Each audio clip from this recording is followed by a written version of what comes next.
बदलापूर पूर्व दत्तवाडी परिसरातील शिवाजीनगर झोपडपट्टी पुनर्वसन करण्याबाबत पुनर्वसन विभाग अधिकारी तसेच शिवाजीनगर झोपडपट्टी रहिवासी यांची एकत्रित बैठक इंडियन लीगल प्रोफेशनल असोसिएशनचे महाराष्ट्र प्रदेश प्रभारी निलेश शेलवे यांच्या माध्यमातून पार पडली। बदलापूर पूर्व श्रीजी सभागृहात सदरच्या बैठकीचे आयोजन करण्यात आले होते। यावेळी एसआरए अधिकाऱ्यांनी उपस्थित झोपडपट्टीमधील रहिवाशांना हा प्रकल्प लाभदायक असल्याबाबत शासनाची भूमिका समजावून सांगितली। यावेळी लाभार्थ्यांच्या शंकेचे निरसन देखील अधिकाऱ्यांकडून करण्यात आले। यावेळी हा प्रकल्प राबवताना गरीब झोपडपट्टीवासियांची फसवणूक होणार नाही याची खबरदारी घेतली जाणार असल्याचे बहुजन झोपडपट्टी मोर्चाच्या वतीने सांगण्यात आले आहे। आम्ही पर्टिक्युलरली बहुजन झोपडपट्टी मोर्चा आणि ILP Indian legal professional association हे वकिलांचं संघटन आहे। मी त्या संघटनेचा महाराष्ट्र प्रभारी आहे। झोपडपट्टी धारकांच्या व्यतिरिक्त आम्ही वकिलांना त्याचबरोबर आमचे पत्रकार बंधू भगिनी त्यांना आम्ही या ठिकाणी आमंत्रण केले।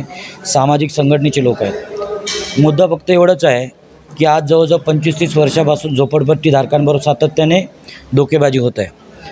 म्हाडाचं आपल्याला उदाहरण चांगलं देता येईल।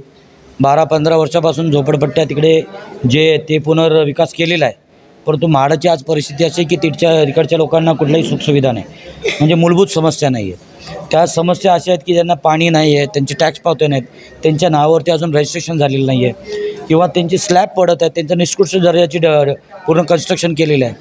त्यानंतर त्या ठिकाणी त्यांना विजेचा पण प्रॉब्लेम, लाईट बिल पण नाही मिळत, लाईट स्वतःचं बनवता येत नाही, लाईट मिळत नाही आहे। तर असे काही भयंकर समस्या आहेत। आता रोडवरती राहणारे लोक हे काही म्हणजे कुत्रं मांजरं आहेत का जनावर आहे, किडे मोकडे तर नाहीत ना, तर ते लोक पण माणसं आहेत। मुळात प्रश्न आमचा या प्रस्तावित लोकांना आहे, शासनाला आहे, सरकारला आहे, आमदारांना, खासदारांना, मंत्र्यांना आहे की 75 वर्ष आपण म्हणतो की भारताला स्वातंत्र्य मिळाले, मग या भारतामध्ये झोपडपट्टी का आहेत?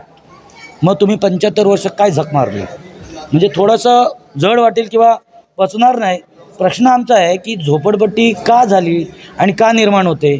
जर त्यांच्या मूलभूत समस्याचं समाधान नाही झालं, घर हे मूलभूत समस्या आहे, मूलभूत त्यांचा अधिकार आहे। घर म्हणजे अन्न, वस्त्र, निवारा म्हणजे घर, शिक्षण, आरोग्य आणि रोजगार हे त्यांचे मूलभूत अधिकार आहे।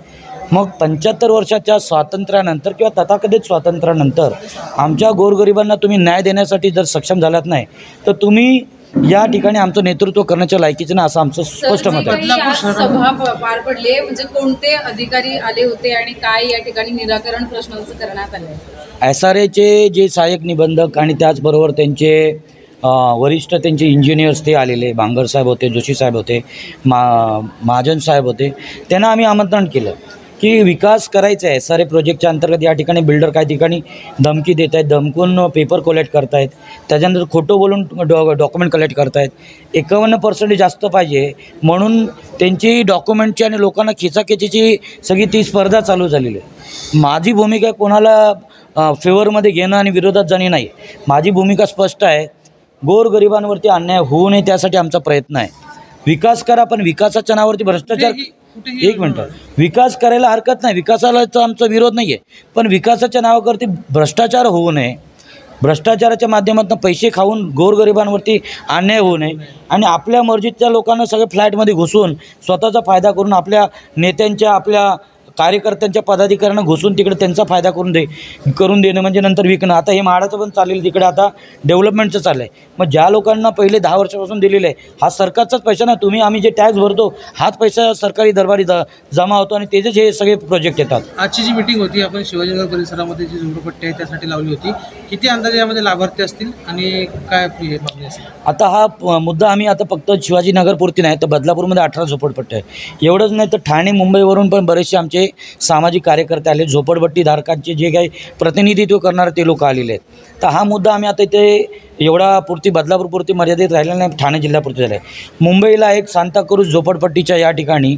अशाच पद्धतीने शासनाने जबरदस्ती केली, तर 10,000 लोकांचा आम्ही मोर्चा काढला होता आणि तो जो प्रोजेक्ट आम्ही बंद केला आणि तिकडच्या जिल्हाधिकाऱ्यांनी छोटी स्टेटमेंट द्यायला लागलं की या लोकांना जोपर्यंत विश्वासात घेत नाही तोपर्यंत आम्ही हे प्रोजेक्ट राबवू शकत नाही। तर आमचा मुद्दा आहे, विकास करा, पण विकासाच्या नावावरती अन्याय होता कामा नये। ज्या ठिकाणी आम्हाला दिसेल विकासक अन्याय करतोय प्रशासकीय अधिकारी, पोलीस प्रशासन किंवा कुठले पण अधिकारी गोरगरिबांवरती अन्याय करत आहेत आणि झोपडपट्टीधारकावरती अन्याय करत आहेत, तर आम्ही त्यांना सोडणार नाही. त्यांच्यावरती केस करू, त्यांच्या विरोधात मोर्चा काढू. झोपडपट्टीधारकांचं जर समर्थन असेल SRAसाठी आम्ही समर्थन करायला तयार आहे. पण त्यांचा विरोध असेल आणि तुम्ही बोला जबरदस्ती आम्ही त्यांचं घर तोडू, तर आम्ही त्यांना सोडणार नाही, असं आमचं मत आहे. प्रतिनिधी ऋतिकेश रोकडे, लोकपालक न्यूज, बदलापूर.